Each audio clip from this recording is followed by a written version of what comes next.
Krishna social media Patel Prahlad भाई watching after subscribe. आज इस बुलेटिन में बात होगी वोटर लिस्ट पर चुनाव आयोग की पलटी की, वोट चोरी पर सवालों से घिरे निर्वाचन आयोग की, देखेंगे बीजेपी के अंदर खाने मची हलचल को, उपराष्ट्रपति चुनाव के लिए क्या है इंडिया गठबंधन की तैयारी, जानेंगे गृह मंत्री शाह के करीबी को बीजेपी सांसद ने क्यों बताया घमंडी, और बुलेटिन के आखिर में देखेंगे बिहार चुनाव के लिए सीट बंटवारे पर महागठबंधन में बनी सहमति को। लेकिन दिन भर की तमाम बड़ी खबरों से पहले एक नजर आज की सुर्खियों पर।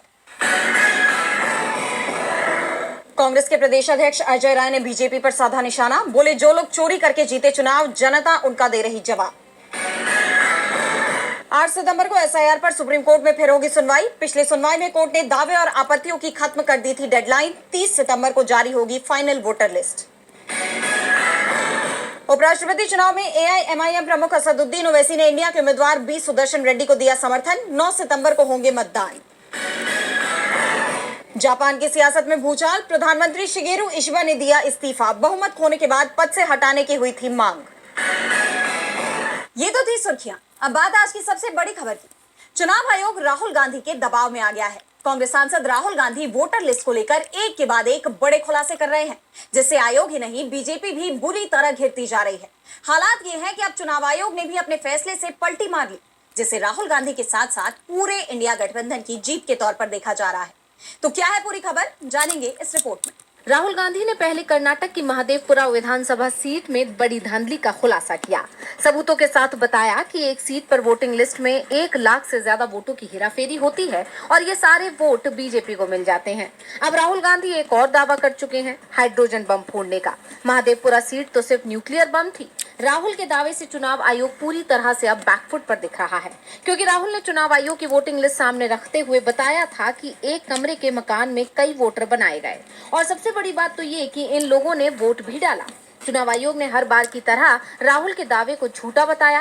कहा कि जो लोग फुटपाथ पर रहते हैं, किसी पुल के नीचे रहते हैं, उनके मकान नंबरों की संख्या काल्पनिक मान ली जाती है। अकेले बिहार में ऐसे करीब 2,90,000 से ज्यादा मतदाता पाए गए हैं जिनके मकान नंबर के सामने 0 या 00 या 000 लिखा है।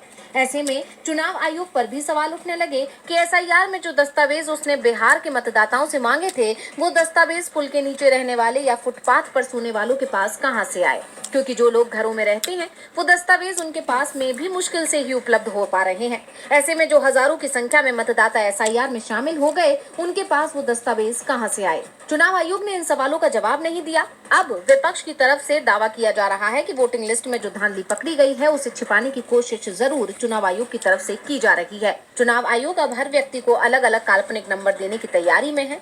ये भी कहा जा रहा है कि जिनका मकान नंबर नहीं होगा उसका पता आधार नंबर से जोड़ दिया जाएगा, जिससे वोटिंग लिस्ट में अगर कोई धांधली हो तो विपक्ष उसे आसानी से पकड़ नहीं पाए। यानी राहुल गांधी के दबाव में चुनाव आयोग एक और बड़ा बदलाव करने की तैयारी में है, लेकिन जो सवाल उठ रहे हैं उनके जवाब चुनाव आयोग अभी भी नहीं दे रहा है। विपक्ष के आरोपों के चलते चुनाव आयोग बैकफुट पर नजर आ रहा है, लेकिन सवालों की कड़ी थमने का नाम नहीं ले रही। अब कर्नाटक के एक निर्वाचन क्षेत्र में वोटर लिस्ट से नाम हटाए जाने के मामले पर कांग्रेस ने बड़ा हमला बोला है। कांग्रेस ने इस क्षेत्र में वोट चोरी की पूरी क्रोनोलॉजी समझाई है, तो साथ ही चुनाव आयोग और बीजेपी पर कई सवाल भी दागे हैं। देखिए ये रिपोर्ट। कांग्रेस अध्यक्ष मल्लिकार्जुन खड़गे ने हाल ही में चुनाव आयोग पर निशाना साधते हुए कर्नाटक के आलंद निर्वाचन क्षेत्र में मतदाता सूची से नाम हटाने के मामले को लेकर गंभीर आरोप लगाए। खड़गे ने आरोप लगाया है कि चुनाव आयोग बीजेपी के बैक ऑफिस के तौर पर काम कर रहा है और वोट चोरी में शामिल लोगों को बचा रहा है। उन्होंने इस पूरे मामले की क्रोनोलॉजी को बताते हुए एक्स पर लिखा है कि क्रोनोलॉजी को समझिए। मई 2023 में कर्नाटक चुनावों से पहले कांग्रेस ने बड़े पैमाने पर वोटरों के नाम को हटाने का खुलासा किया था। ये मामला आलंद निर्वाचन क्षेत्र का है। हजारों वोटरों को फॉर्म 7 आवेदनों में हेराफेरी करके उनके अधिकारों से वंचित कर दिया गया। फरवरी 2023 में एक मामला दर्ज किया गया। जांच से पता चला कि 5,994 आवेदन जाली थे। ये मतदाता धोखाधड़ी के एक बड़े प्रयास का स्पष्ट सबूत था। तब कांग्रेस सरकार ने दोषियों को पकड़ने के लिए सीआईडी जांच का आदेश दिया। लेकिन अब एक नया मोड़ आ गया है, जहां पहले चुनाव आयोग ने जालसाजी का पता लगाने के लिए आवश्यक कुछ दस्तावेज साझा किए थे, वहीं अब उसने अहम जानकारी देने से इनकार कर दिया है। प्रभावी रूप से वोट चोरी के पीछे वालों को बचाया जा रहा है। खड़गे ने आगे पूछा कि चुनाव आयोग ने अचानक सबूतों को क्यों रोक दिया है, वो किसकी रक्षा कर रहा है। Are you ready to sell your house? देखना होगा। कांग्रेस अध्यक्ष के सवालों ने चुनाव आयोग को कटघरे में खड़ा कर दिया है, तो सवाल एनडीए गठबंधन की एकजुटता पर भी उठ रहे हैं। पहले बीजेपी के राष्ट्रीय अध्यक्ष जेपी नड्डा और पीएम मोदी ने उपराष्ट्रपति चुनाव के लिए आयोजित किए गए एनडीए सांसदों के डिनर कार्यक्रम को रद्द कर दिया। फिर बीजेपी की कार्यशाला बुला ली गई, जिसमें खुद पीएम मोदी भी शामिल हुए, जिसके बाद अटकलें हैं कि बीजेपी के अंदर खाने सब ठीक नहीं चल रहा। तो क्या है पूरा मामला, देखिए इस रिपोर्ट में। उपराष्ट्रपति चुनाव में बीजेपी को हार का इतना डर सता रहा है कि खुद पीएम मोदी ने चुनाव की कमान संभाल ली। एनडीए सांसदों को साधने के लिए 8 सितंबर यानी मतदान से ठीक एक दिन पहले पीएम मोदी के आवास पर डिनर का आयोजन किया गया था, जिसको लेकर जानकारों ने कहा कि एनडीए सांसदों का संख्या बल देखने के लिए ही ये डिनर बुलाया गया, लेकिन आखिरी समय पर उस डिनर को कैंसिल कर दिया गया। हालांकि कहा यह गया कि उत्तर भारत के राज्यों में आई बाढ़ के कारण जेपी नड्डा और पीएम मोदी ने डिनर कार्यक्रम को रद्द किया, लेकिन राजनीति के जानकारों के कान खड़े हो गए और कई सवाल खड़े हो गए, जिसमें सबसे बड़ा सवाल तो ये कि बाढ़ क्या सिर्फ एनडीए सांसदों के डिनर के लिए ही आई है, बीजेपी सांसदों की कार्यशाला के लिए नहीं। प्रधानमंत्री बाढ़ प्रभावित राज्य पंजाब का दौरा 9 सितंबर को करेंगे, यानी पीएम पहले उपराष्ट्रपति चुनाव में वोट देंगे, उसके बाद ही बाढ़ प्रभावित पंजाब का दौरा करेंगे, जिसके बाद सवाल उठ रहे हैं कि क्या बीजेपी के हाथ से बाजी फिसल रही है, क्योंकि इस समय पीएम को सबसे पहले बाढ़ प्रभावित राज्यों का ही दौरा करना चाहिए था। दूसरी बात, पहले बीजेपी अध्यक्ष और फिर पीएम मोदी की तरफ से जो डिनर पार्टी हो रही थी वो रद्द कर दी गई, लेकिन भाजपा सांसदों की 2 दिवसीय कार्यशाला के आयोजन पर कोई फर्क नहीं पड़ा, ये शुरू हो चुकी है। ऐसे में सवाल उठ रहे हैं कि अगर वाकई बाढ़ प्रभावित क्षेत्र ही डिनर को रद्द करने की वजह थे, तो फिर बीजेपी की कार्यशाला भी रद्द होनी चाहिए थी, क्योंकि दोनों की तारीख आसपास ही थी। ऐसे में जानकारों का कहना है कि सिर्फ एनडीए सांसद ही नहीं, बीजेपी सांसद को भी एकजुट करना बीजेपी आलाकमान को मुश्किल लग रहा है। इसलिए एनडीए सांसदों का डिनर कैंसिल कर अब सिर्फ बीजेपी सांसदों पर ही फोकस किया जा रहा है, जिससे एक बार फिर शिवसेना उद्धव गुट के मुखपत्र सामना के उस दावे को बल मिल गया है जिसमें कहा गया कि बीजेपी के अंदर भी मोदी के नेतृत्व के खिलाफ अब आवाज उठने लगी है। उपराष्ट्रपति चुनाव से पहले बीजेपी मुश्किलों से घिर गई है, वहीं इंडिया गठबंधन मजबूत होता नजर आ रहा है। विपक्ष के उम्मीदवार बी सुदर्शन रेड्डी के लिए समर्थन बढ़ता दिख रहा है और कई सांसदों ने उन्हें समर्थन देने की घोषणा की है। वहीं इंडिया गठबंधन की तरफ से बी सुदर्शन रेड्डी की जीत सुनिश्चित करने के लिए विपक्षी सांसद दिल्ली पहुंच गए। तो इस चुनाव के लिए क्या है इंडिया की तैयारी, देखिए इस रिपोर्ट में। उपराष्ट्रपति चुनाव के लिए इंडिया गठबंधन अपनी अंतिम तैयारी में जुट गया है। इसी कड़ी में इंडिया गठबंधन ने अपने सांसदों को मॉक पोलिंग के लिए बुलाया, तो साथ ही कांग्रेस अध्यक्ष मल्लिकार्जुन खड़गे ने इंडिया गठबंधन के सांसदों के लिए डिनर का आयोजन किया है, जिसमें विपक्षी एकता और सुदर्शन रेड्डी के लिए समर्थन पर चर्चा होगी। उपराष्ट्रपति का चुनाव सिंगल ट्रांसफरेबल वोट सिस्टम से होता है। ये प्रक्रिया थोड़ी जटिल है, इसीलिए सांसदों को इसे ठीक से समझने के लिए एक मॉक पोल में शामिल किया जाएगा, ताकि वोटिंग के दिन कोई गलती ना हो। इस प्रक्रिया में सांसदों को अपने पसंदीदा उम्मीदवारों को वरीयता जैसे 1, 2, 3 देनी होती है। पहली वरीयता 1 देना अनिवार्य है और ऐसा ना करने पर वोट अमान्य हो जाता है। बाकी वरीयताएं देना वैकल्पिक यानी ऑप्शनल होता है। वोटिंग के लिए चुनाव आयोग के दिए गए विशेष पेन का इस्तेमाल करना भी अनिवार्य है, क्योंकि किसी अन्य पेन का इस्तेमाल करने पर वोट रद्द हो जाता है। जैसा कि आप जानते हैं कि इस बार का मुकाबला विपक्षी उम्मीदवार जस्टिस बी सुदर्शन रेड्डी और एनडीए उम्मीदवार सीपी राधाकृष्णन के बीच है। बैलेट पेपर पर रेड्डी का नाम पहले और राधाकृष्णन का नाम बाद में होगा। कुल 782 सांसद वोट डालेंगे। एक तरफ जहां अब तक एनडीए की तरफ से सीपी राधाकृष्णन की तरफ से शोर कम है, तो वहीं विपक्षी उम्मीदवार जस्टिस रेड्डी ने तो जीत का दावा भी कर दिया है। अब इन सब के बीच सभी की निगाहें 9 सितंबर पर टिकी हुई हैं, जिस दिन देश को नया उपराष्ट्रपति मिलेगा। इंडिया गठबंधन की तैयारी ने बीजेपी की धड़कनें बढ़ा दी हैं। वैसे पार्टी के लिए चुनौतियां यही खत्म नहीं होती। बीजेपी की अंदरूनी गुटबाजी भी अब खुलकर सामने आ गई है। बीजेपी सांसद राजीव प्रताप रूडी ने खुले तौर पर अपनी ही पार्टी के सांसद निशिकांत दुबे को लेकर गंभीर आरोप लगाए हैं। रूडी ने दुबे को अहंकारी बताया है और साथ ही उन्हें एक ऐसा व्यक्ति बताया है जो संसद को अपने तरीके से कंट्रोल करना चाहते हैं। रूडी के इस बयान से बीजेपी में खलबली मच गई है। देखिए ये रिपोर्ट। बीजेपी भले ही बाहरी तौर पर पार्टी में सब कुछ ठीक होने का दावा करती है, लेकिन पार्टी की अंदरूनी कलह, अंदरूनी गुटबाजी अब खुलकर सामने आ गई है। हाल ही में बीजेपी सांसद राजीव प्रताप रूडी ने अपने ही सहयोगी और पार्टी सांसद निशिकांत दुबे पर गंभीर आरोप लगाए हैं। रूडी ने साफ शब्दों में कहा है कि निशिकांत दुबे एक अहंकारी व्यक्ति हैं, जो संसद को अपने तरीके से कंट्रोल करना चाहते हैं और झूठी जानकारी फैलाते हैं। So when individuals become arrogant, but he's a fellow MP in your party. so he is the man who runs the show. He claims that he runs the show in Parliament. So he said, I don't want him. but there was an endorsement across party. But why would So you- ये आरोप BJP के अंदरूनी तनाव को उजागर करता है, खासकर तब जब ये दोनों नेता पहले करीबी माने जाते थे। दरअसल ये तनातनी हाल ही में कॉन्स्टिट्यूशन क्लब के चुनाव के वक्त खुलकर सामने आई।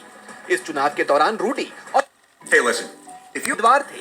बालियान को केंद्रीय गृह मंत्री अमित शाह का करीबी माना जाता है। खुद पीएम मोदी और अमित शाह इस चुनाव में वोट डालने के लिए पहुंचे थे। उस वक्त रूडी अलग थलग पड़ गए थे, लेकिन अप्रत्याशित रूप से उन्होंने जीत हासिल कर ली। निशिकांत दुबे खुद जोर शोर से बालियान को ये चुनाव लड़वा रहे थे। इसके बावजूद राजीव प्रताप रूडी चुनाव जीत गए। अब रूडी के हालिया बयान से लगता है कि उनका इस चुनाव के बाद निशिकांत दुबे से टकराव बढ़ गया है। रूडी का साफ मानना है कि दुबे के व्यवहार में बदलाव आया है और यही वजह है कि उनके साथ उनके मतभेद गहरे हो गए हैं। यह पूरा विवाद कहीं न कहीं बीजेपी की अंदरूनी गुटबाजी और तनातनी को साफ उजागर करता है। यानी भले ही बीजेपी बाहरी तौर पर खुद को कितना भी संगठित दिखाने की कोशिश कर ले, लेकिन पार्टी की असलियत अब खुलकर सामने आ गई है। बीजेपी की अंदरूनी कलह खुलकर सामने आ गई है। पार्टी सांसद खुद ही एक दूसरे की पोल खोल रहे हैं। वहीं सपा प्रमुख अखिलेश यादव ने भी बीजेपी और मोदी सरकार पर करारा हमला बोला है। उन्होंने जीएसटी में बदलाव से लेकर देश के विकास, युवाओं के लिए सरकार की नीतियों तक कई मुद्दों को उठाया। लेकिन उत्तर प्रदेश में आगामी विधानसभा चुनाव को लेकर जो दावा अखिलेश यादव ने किया, उसे लेकर चर्चाओं का बाजार गरमाया हुआ है। तो क्या कुछ कहा सपा प्रमुख ने, जानने के लिए देखिए ये रिपोर्ट। उत्तर प्रदेश में अभी से विधानसभा चुनाव की तैयारियां शुरू हो गई हैं। सभी राजनीतिक दल अपनी अपनी जमीन मजबूत करने में जुट गए हैं।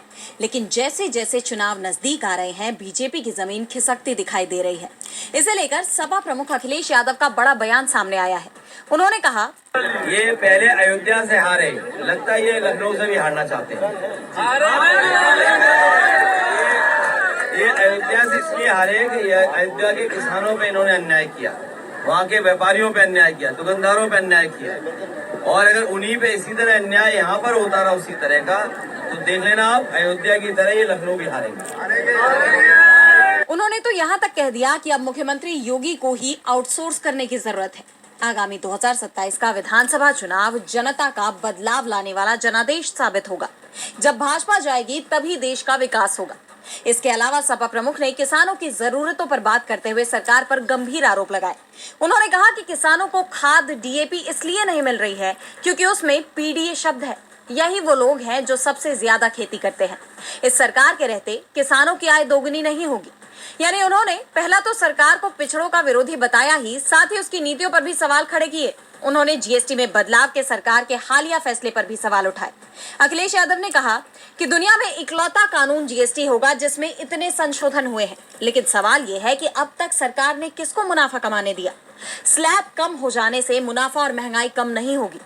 इस दौरान उन्होंने अमेरिकी टैरिफ का भी जिक्र करते हुए सरकार को घेरा। टैरिफ से होने वाले नुकसान पर बात करते हुए अखिलेश ने कहा, हमारे भदोही का कारपेट, मुरादाबाद का ब्रास का एक्सपोर्ट, मेरठ का, सहारनपुर का, फिरोजाबाद का, तमाम जो एक्सपोर्ट होते थे, अब पाबंदी लगने के बाद उनका नुकसान होना शुरू हो गया। उनका नुकसान होगा, कारीगर जो जुड़े उनका नुकसान होगा, अंततः हमारी अर्थव्यवस्था का नुकसान होने जा रहा है। अमेरिका अगर अपनी अर्थव्यवस्था को बचा रहा है या अपनी अर्थव्यवस्था को मजबूत कर रहा है, तो हमें भी ये सोचना चाहिए कि हम अपनी अर्थव्यवस्था को कैसे बेहतर करें। उसके लिए हमें फैसला लेना चाहिए। मेक इन इंडिया बर्बाद हो गया। स्वदेशी का नारा केवल मुंह से है, मन से नहीं है। ये बीजेपी के लोग स्वदेशी मुंह से हैं और मन से विदेशी हैं। सपा प्रमुख ने तमाम मुद्दों को लेकर बीजेपी और मोदी सरकार पर करारा हमला बोला है। उन्होंने जो मुद्दे उठाए हैं उस पर सरकार पहले से ही घिरी हुई है और अब सपा प्रमुख के बयानों ने उन सवालों को और गहरा कर दिया है। और बुलेटिन के आखिर में देखेंगे बिहार चुनाव के लिए सीट बंटवारे पर महागठबंधन में बनी सहमति को। तो एक तरफ जहां एनडीए गठबंधन में खींचतान मची हुई है, सीट बंटवारे से लेकर सीएम फेस तक एनडीए के सहयोगी असहज दिखाई दे रहे हैं, तो वहीं महागठबंधन पूरी एकजुटता के साथ मैदान में उतरने की तैयारी में है। विपक्ष के इस गठबंधन में सीट बंटवारे पर भी सहमति बन गई है, बस ऐलान होना बाकी है। तो किसके खाते में आई कितनी सीटें, जानने के लिए देखिए ये रिपोर्ट। वोटर अधिकार यात्रा के बाद से बिहार का सियासी माहौल पूरी तरह से बदला दिखाई दे रहा है। महागठबंधन के पक्ष में अब हवा दिखाई दे रही है। इसका असर बिहार के सियासी दलों पर भी दिखने लगा है। तेजस्वी यादव के आवाज पर महागठबंधन के नेताओं की बैठक हुई और इसमें सीट बंटवारे को लेकर लगभग सहमति बन गई है। सीट बंटवारे पर एक और बैठक हो सकती है, जिसके बाद इसका ऐलान कर दिया जाएगा। महागठबंधन के नेताओं की बैठक के बाद प्रदेश कांग्रेस अध्यक्ष राजेश राम ने कहा कि सीट शेयरिंग पर हमारी बात हुई, बहुत जल्द सीट शेयरिंग फाइनल हो जाएगा। गठबंधन में 2 नए दल शामिल हुए हैं। पशुपति पारस की RLJP और झारखंड मुक्ति मोर्चा भी इस बार महागठबंधन के साथ मिलकर बिहार विधानसभा चुनाव लड़ेगा।